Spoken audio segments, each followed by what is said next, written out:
Hey guys, it's Nora from Savory Nothings here, and this is how I make my deliciously creamy Instant Pot potato soup. First, go ahead and set your Instant Pot to saute. Grab some bacon. Mine was already diced when I bought it, but you can cut your own if you prefer. And saute that until it's fully cooked. Now, before you continue with the recipe, don't forget to remove a few tablespoons of that bacon, so you have some for garnishing the individual soup bowls later on.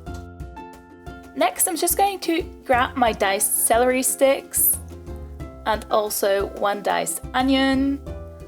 And then we've got some garlic that I minced and some butter. And then I'm just going to saute that until the vegetables have softened. Please don't skip this step or your soup will taste of raw onion.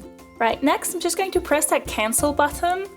And then I'm going to add some seasoning. It's just some herbs and spices.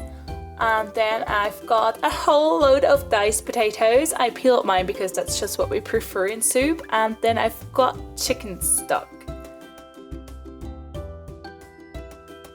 Now give that a good stir to make sure nothing is stuck to the bottom of the Instant Pot, or you may trigger the burn warning, and who needs that when the kids are hungry? Now just close the lid, make sure it's on right, set the valve to the sealing position. And then choose pressure cook and set the timer to 5 minutes. And then you're pretty much done.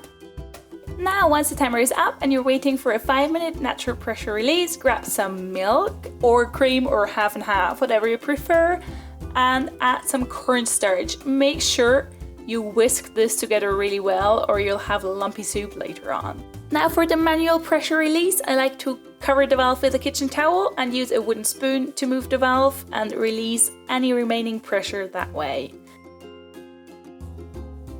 Now when I open the pot, I usually take a big step back so I don't burn myself on that hot steam.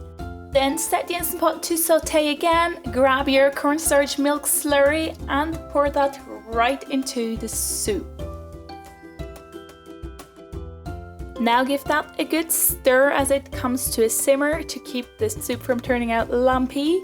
And then press cancel once the soup has thickened slightly. Grab the final ingredient, which is sour cream, and just stir that in as well. And with that, our soup is finished and ready to be served. It definitely tastes best eaten right away, and we love topping it with all the yummy things like shredded cheddar cheese. Don't forget about that bacon you set aside, and then just dig in, my friends.